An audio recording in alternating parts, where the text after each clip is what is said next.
Hello everyone, welcome back to my channel and you are watching Gurukul English classes and I'm your Shikhadi and today I will explain the summary of all the chapters of book First Flight of class 10th.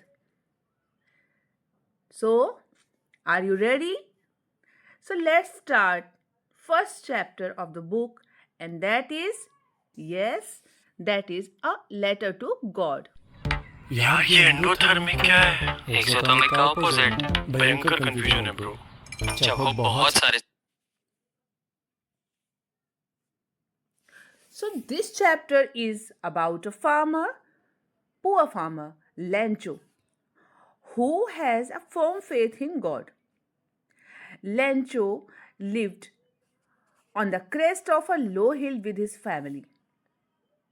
From this height, one could see the river, the field of ripe corn dotted with the flowers that always promised a good harvest. But the only thing the earth needed was a downpour or at least a shower. Lencho was eagerly waiting for a good rain to have a good harvest so he could earn money for his family. As Lencho had expected, it started raining at the time of dinner. He felt very happy. But suddenly, the rain turned into a hailstorm, destroying all of Lencho's corn. Lencho knew that his family would suffer because they would not have enough money. But despite their tough situation, Lencho and his all members of his family kept on believing in God for help. And with his firm faith, Lencho, who was an ox of a man, he worked very hard in his fields yet knew how to write. So he wrote a letter to God. Yes, he wrote a letter to God. And he wrote, here you can see this is the most important question of this chapter. What did Lencho write in his first letter to God? So you answer, Lencho wrote, God, if you don't help me, my family and I will go hungry this year. I need 100 pesos in order to sow my fields again and to live until the crop comes. Because the hailstorm. And after this, dash, dash, dash. He took the letter to the post office, addressing it to God. After reading Lencho's letter addressing God, the postmaster began to laugh. But the postmaster was a very kind person and he was touched by Lencho's strong faith in God. To keep Lencho's faith alive, he gathered money from his staff, from his friends, and himself gave part of his salary. But he failed to collect its 100 pesos as Lencho demanded. But he collected only 70 pesos. But despite this, he put 70 pesos in the envelope and signed it as God. Next Sunday, Lencho received the money, but he showed not the slightest surprise on seeing the money. Such was his confidence. But he became angry when he counted the money. God could not have made a mistake, nor could he have denied Lencho what he had requested. What a faith! Immediately, Lencho went up to the window to ask for paper and ink. On the public writing table, he started to write. And as the moment the letter fell into the mailbox, the postmaster went to open it. And this is the second letter of Lencho. You learned this question also. And what did he write? He write, God, of the money that I asked for, only 70 pesos reached me. Send me the rest, since I need it very much. But don't send it to me through the mail because the post office employees are a bunch of crooks. And lastly, he signed as Lencho. So this is the chapter, A Letter to God. Now I will tell you most important questions from this chapter. So, long question. First long question is character sketch of Lencho. Second long question is character sketch of the postmaster. And third question for CBSE, there are two kinds of conflict in the story between humans and nature and between humans themselves. How are these conflicts illustrated? So, three important questions, three important long questions you must learn from this chapter. And now we will read the second chapter, Nelson Mandela. So let's start. Nelson Mandela. This chapter is written by Nelson Rolihlahla Mandela, who wrote A Long Walk to Freedom, and this chapter is extracted from that book. This is an autobiography of Nelson Mandela, who was the first black president of South Africa. This chapter starts with the description of the ceremonial installation of the first democratic government of South Africa, which took place on 10th May 1994. Yes, learn this date, 10th May 1994.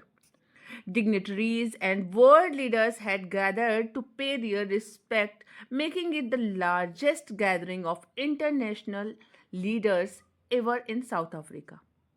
Because since then, there was only white people ruled over South Africa. This is the first time when a black president ruled over South Africa. The inauguration occurred at the Union Buildings in Pretoria. And you must learn the two buildings made by sandstone of India. Okay? Mandela was accompanied by his daughter Jinani.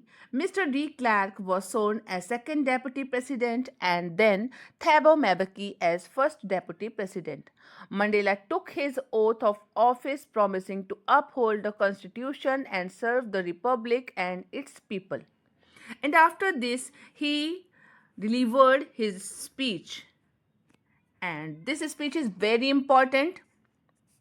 In his speech, Mandela reflected on South Africa's transition from apartheid to democracy. He thanked international guests for their support and recognized the sacrifices made for political freedom. Mandela pledged to fight poverty, deprivation, and discrimination for all citizens as he believed that the greatest wealth of a nation are its people, not gems. After this, South African jets displayed the military power. Highest military generals of South African Defence Force and police saluted Mr. Mandela and pledged their loyalty. Both the old Nekoseke Sikelele and new Daistem national anthems were sung. This is the also most important question, the name of two national anthems, which were sung in the inauguration speech of Mandela. Mandela believed that every man has two obligations, one to his family and the other to his nation. A black man born in South Africa just like him can't fulfill both. In order to do something for his nation, Mandela was taken away from his family. Nelson Mandela remembers the policy of apartheid created a deep and lasting wound on his country and its people. He also praised the bravery of his people. He recalled great freedom fighters named Oliver Tambo, Walter Sisulu, Chief Luthulus, Yusuf Dadus, etc.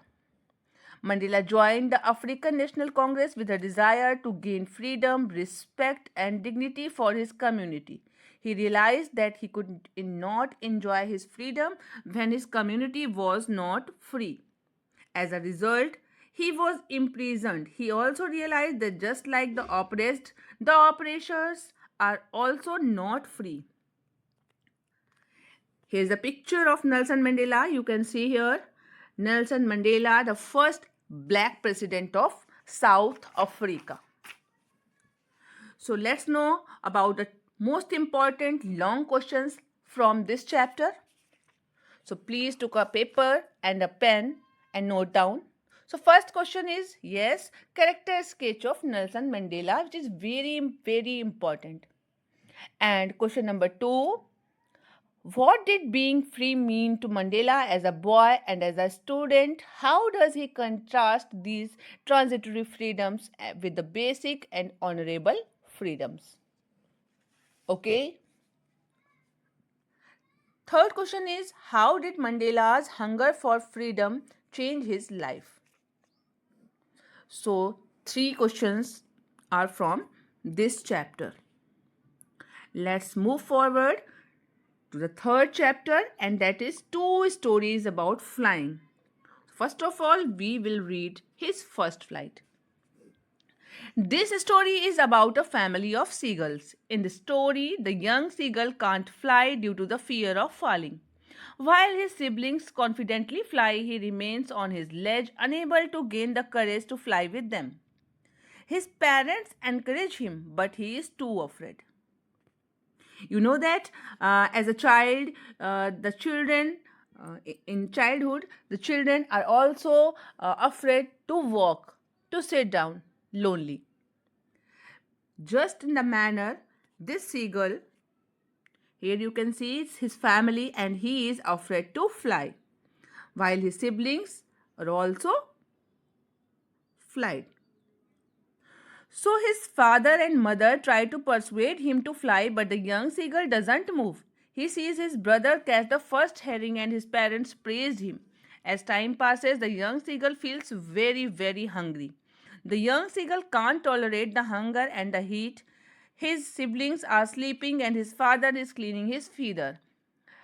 Realizing his madness for the food, his mother tries to tempt him with a piece of fish. And this trick worked. His mother flies nearer to him, which fills the young seagull full of joy. However, the mother steps near the edge of the ledge. You can see here a very interesting picture. His mother picking the fish in her beak and tried to tempted him. You can see, and as soon as the mother stops near the edge of the ledge, the young seagull runs towards his mother and dived for the fish. And this is the time. Initially, the seagull is scared and screams with fear when he dives. Soon his wings spread outwards and he begins to fly slowly. His family cheers him on as he tries to land on the water, but he feels tired and hungry.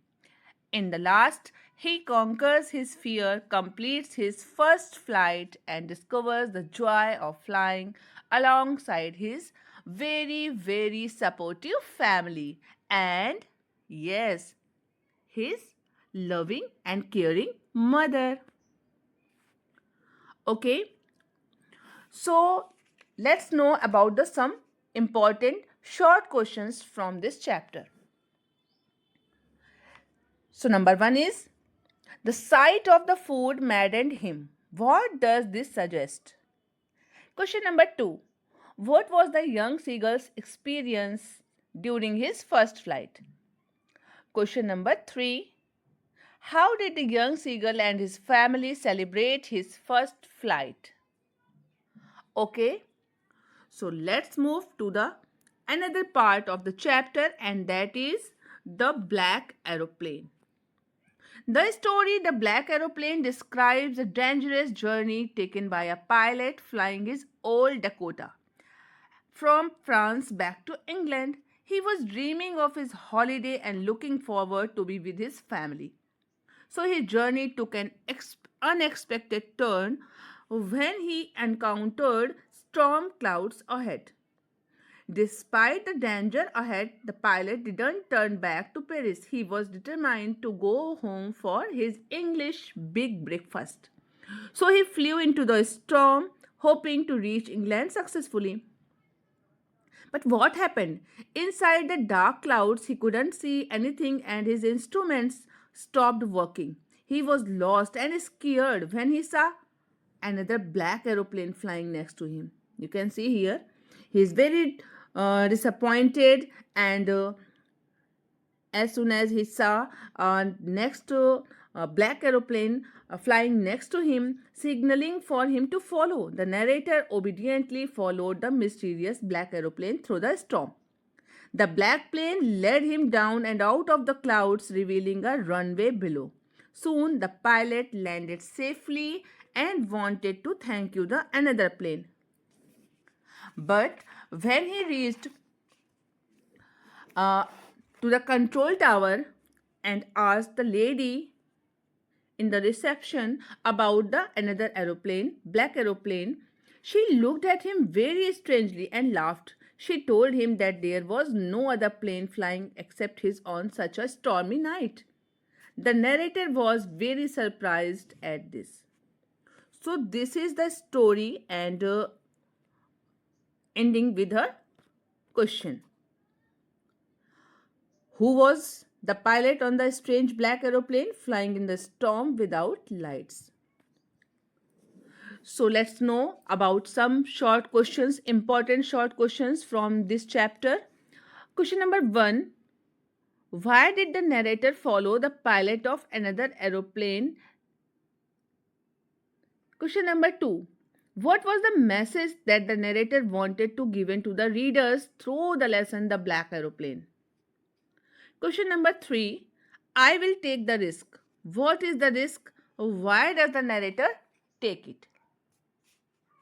Okay.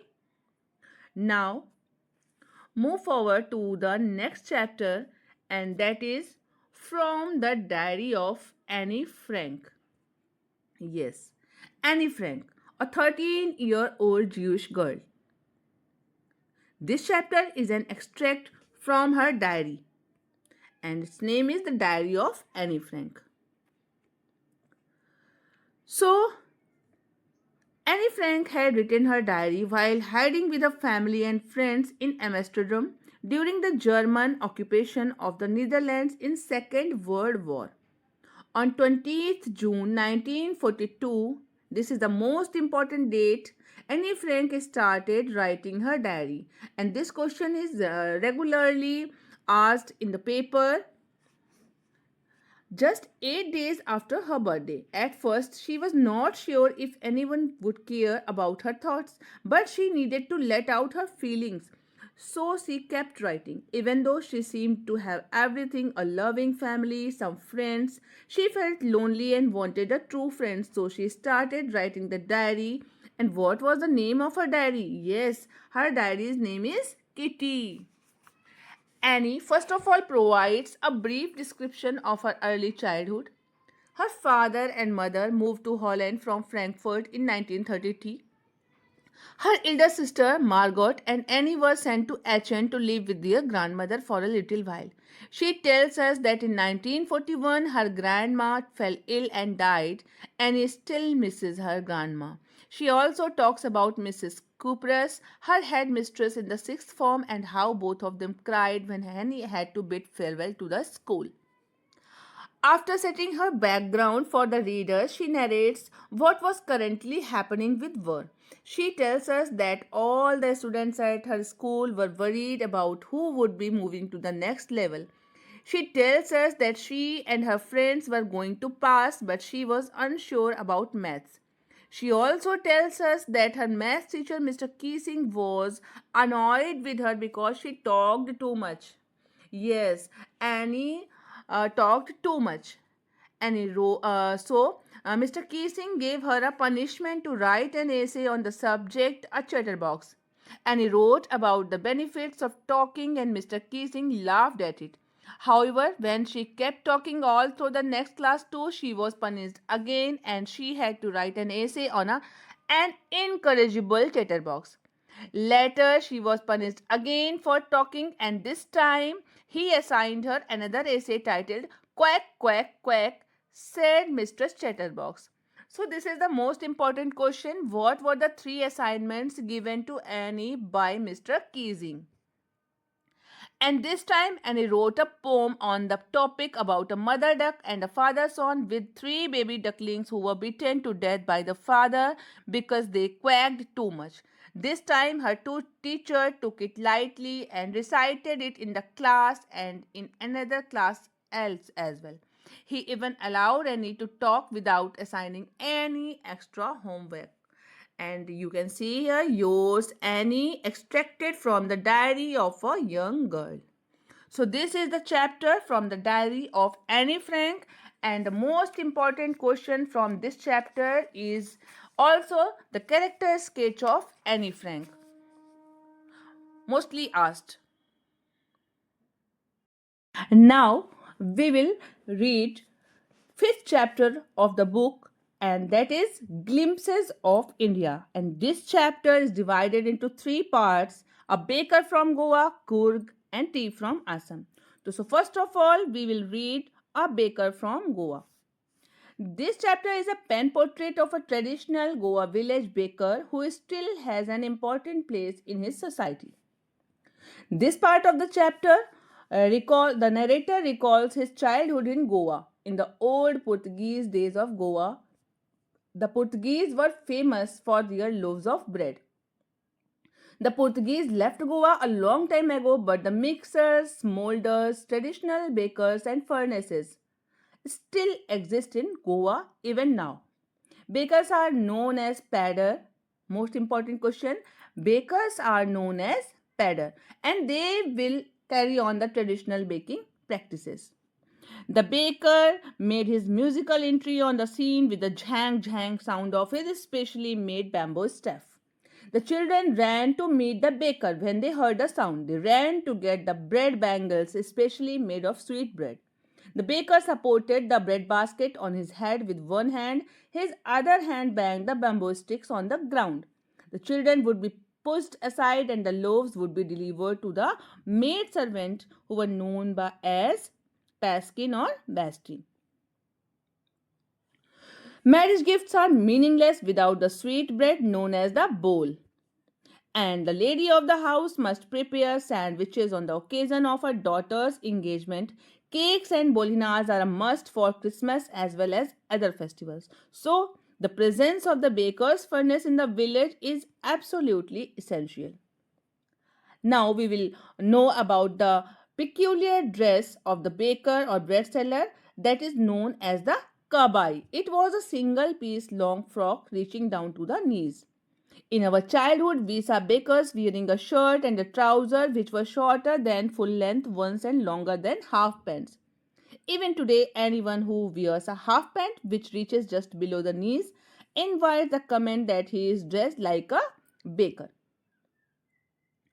During the old days, baking was a very profitable profession. A baker's family and servants were always happy and prosperous. And today, even today, any person with a jackfruit like physical appearance is easily compared to a baker. So, the most important question from this chapter is: why were the children fascinated by the baker? How did they know their eagerness to see him?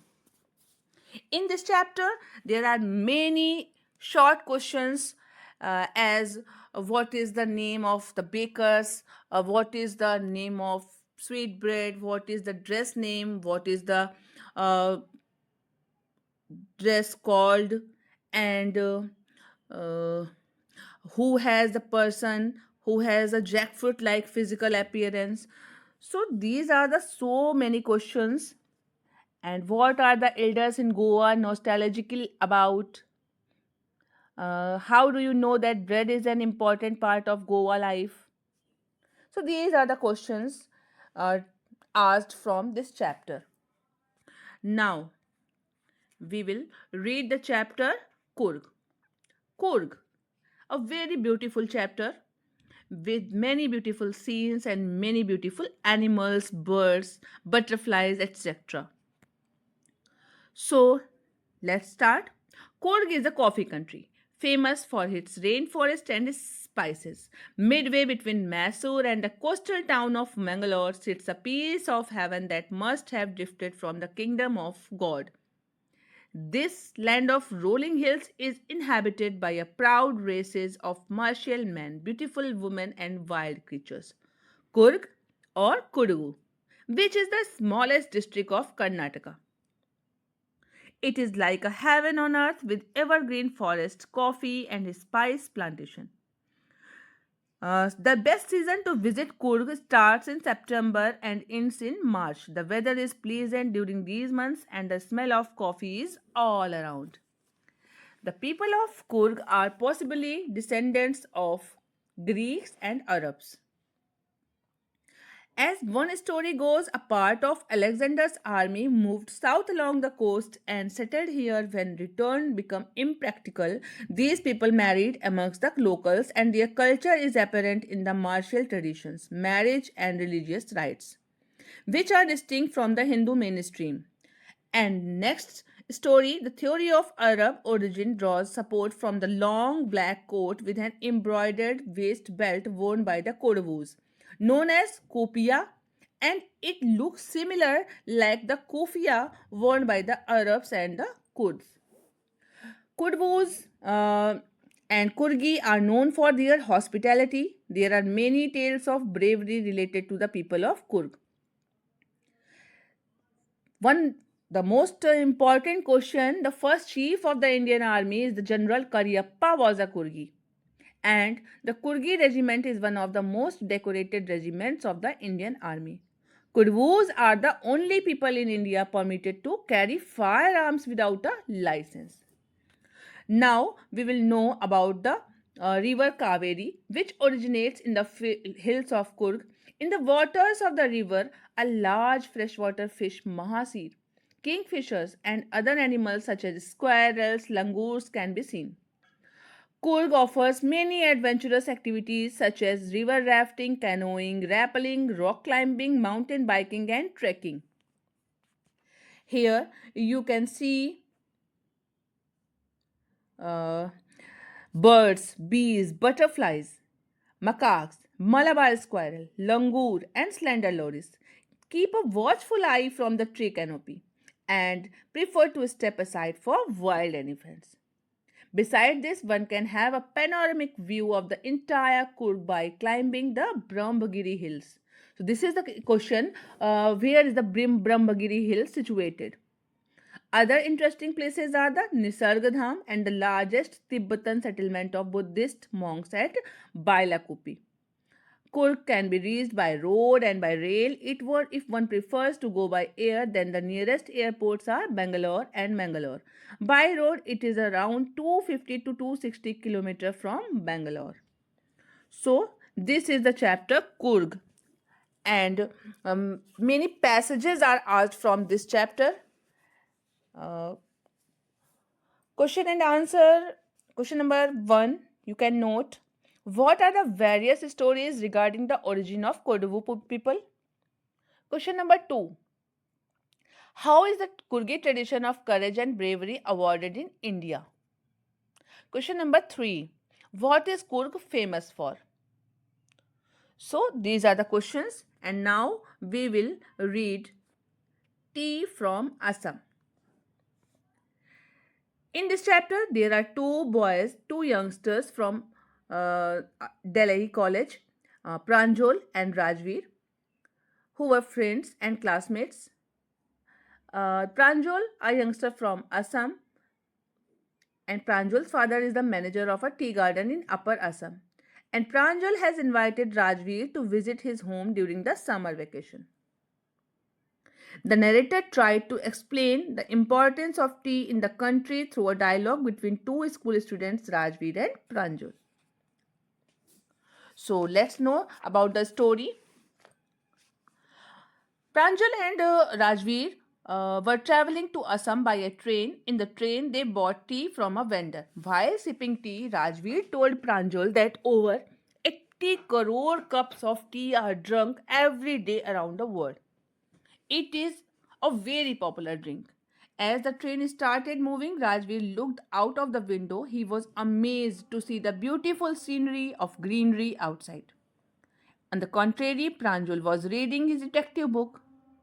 Pranjul was born and brought up in a tea plantation, so he was not as excited as Rajveer. After this, Rajveer told that there are many legends or stories about the discovery of tea. According to a legend, a Chinese emperor discovered tea when he was boiling water for drinking. When the water was put to boil, a few leaves of the twigs fell into the water, giving it a very delicious flavor. The twigs are believed to the tea leaves. Another legend from India said the Bodhidharma, an ancient Buddhist monk, cut off his eyelids because he felt sleepy during meditation. 10 tea plantations grew out of his eyelids. It is believed that the leaves of these plants, when put in hot water and drunk, banished sleep. Rajveer further told Pranjul that tea was first drunk in China and the words like tea, chai, and chini are also Chinese. He also mentioned that tea first came to Europe in the 16th century and first of all it was drunk more as medicine than as beverage. When Rajveer and Pranjul reached the Mariani junction where Pranjul's parents received them, in car they went to Dekhiabari. Dekhiabari? The tea estate managed by Pranjul's father. On both the sides of the road, there were huge acres of tea bushes. Looking at the tea, Rajveer told Pranjul's father that it was the second flush or sprouting season. And listening this, he said, with surprise, "You seem to have done your homework before coming." "Yes, Mr. Barua," Rajveer admitted, "but I am hope to learn much more while I am here." So this is the chapter Tea from Assam. And the questions are: question number 1. Where were Rajveer and Pranjul going? Why was Pranjul's father there? Question number 2. Discuss the stories, legends related to tea. Okay, so let's move forward to the unit 6 and chapter Mijbil the Otter. The story Mijbil the Otter, written by Gavin Maxwell, is about the author's pet Mijbil, who was an otter. The narrator remembers his journey to southern Iraq in 1956. He had gone with the intention of getting an otter as a pet. He had learned that otters are common in the Tigris marshes and can be tamed by the locals. And one day, an Arab received him an otter. He named him as Mijbil.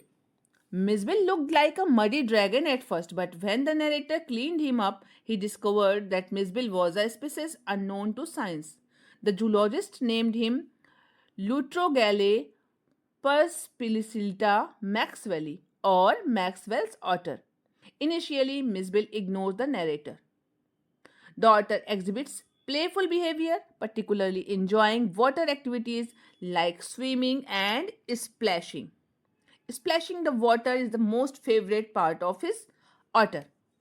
As the narrator prepares to take Mijbil back to England, he faces challenges due to airline regulations. He knew that the British airline would not allow him to carry an animal to London, so he booked another flight to Paris and then Paris to London.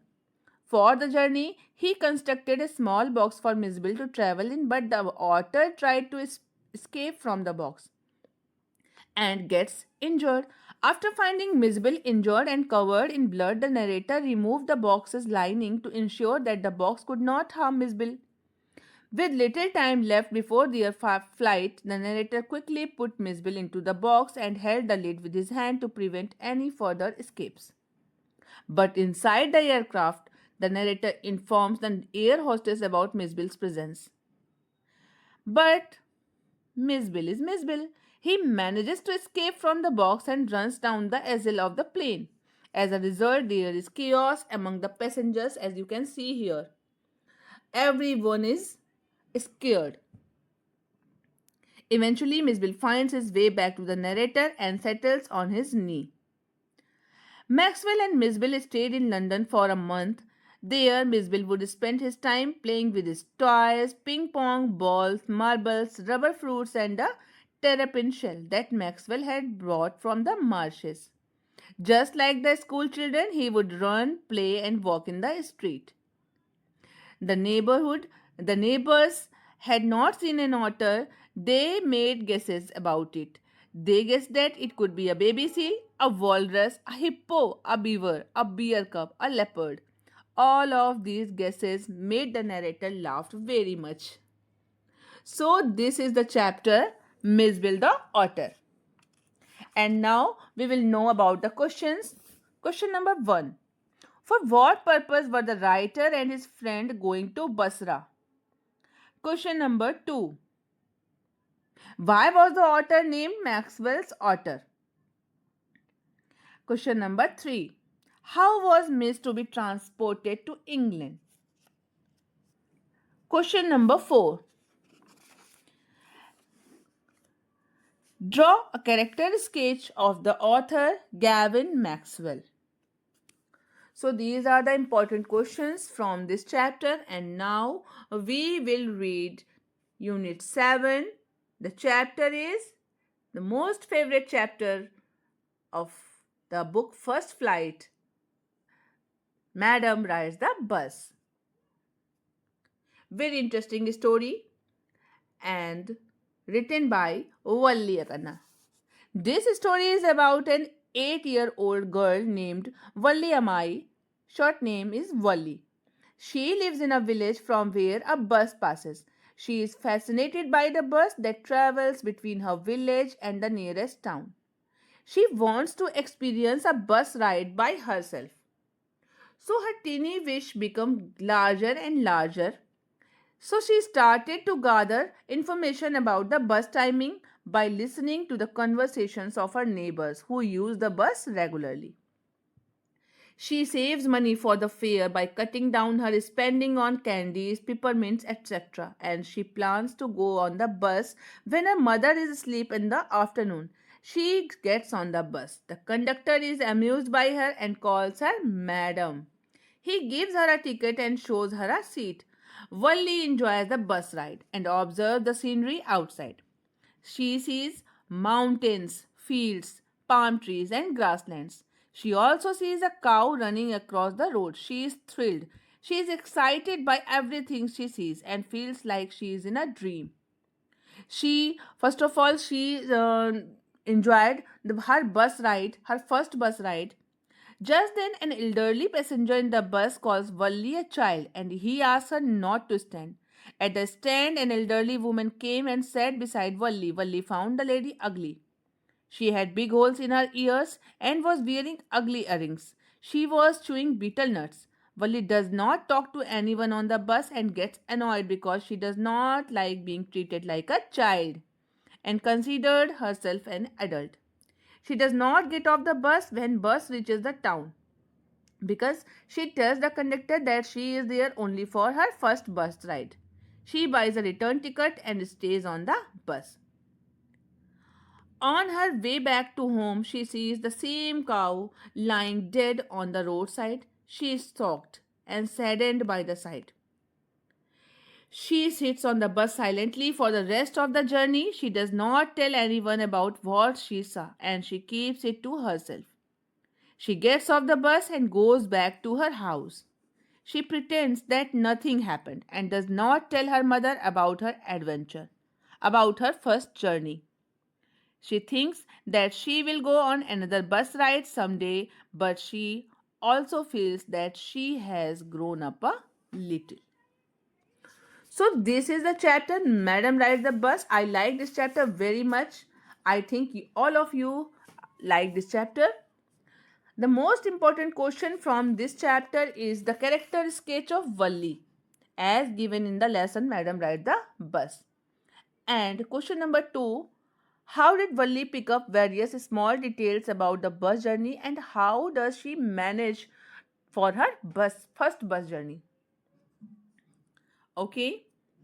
Now, now we will read Unit 8 chapter, The Sermon at Benares. This story is about Lord Buddha and his teachings on his life and death. Lord Buddha was born as a prince named Siddhartha Gautam in a royal family in North India. His father Suddhodhan was a king. He was sent away to study the Hindu scriptures when he was 12 years old. He returned 4 years later and married a princess named Yashodhara. They had a son named Rahul and lived a luxurious life for 10 years. But one day, on his way to hunt, he saw a sick man, an old man, a funeral procession, and a begging monk. He was shocked by the sufferings of the world and decided to know the reason of all the griefs. So he leave his palace and family to seek enlightenment. He wandered for 7 years and finally attained salvation under a tree which is called the Bodhi tree. And after this, he became Buddha, which means the awakened or the enlightened. He started to preach his new vision to the people, which is Bodh Dharma. He gave his first sermon in Banaras, a holy city on the river Gange. So here is the story of Kisa Gautami. Kisa Gautami, who had lost her only son. She was in a great grief. She carried her dead son from house to house, asking for medicine to revive him. People thought she was crazy, but a man suggested her to go to Lord Buddha. She went to him and begged him to cure her son. Lord Buddha asked her to bring him some mustard seeds from a house, but remember, from a house where no one had ever died. She agreed and happily went to look for such a house. But soon she realized that there was no such house, as everyone had experienced death in their family. Everyone had lost his father, his mother, his parents, his friends, his son, his daughter, etc. So she understood that death was inevitable and common to all. She buried her son and returned to Lord Buddha. He taught her that a wise person doesn't grieve for what can't be changed. So accept the reality and finds peace. So this is the chapter when he who has drawn out the arrow and has become composed will obtain peace of mind. He who has overcome all sorrow will become free from sorrow and be blessed. So, this is the chapter, the Sermon at Benares. Note down important questions from this chapter. So, first question is, describe the sights that moved Prince Siddharth. Question number 2. Who was Kisa Gautami? Why was she sad? And what lesson did she learn in the end? Question number 3. How did Buddha teach Kisa Gautami the truth of life? So, these are the important questions from this chapter. And now we will read the last chapter of the book, and that is the proposal. The proposal is the chapter in this is an one act comedy that makes fun of the greed and hypocrisy of the upper class society. This story having three people. First, Ivan Lomov, who is a rich man who wants to marry Natalia Stepanova, the daughter of his neighbor Stepan Chubukov. Character 2 is Natalia, a young woman who wants to get married.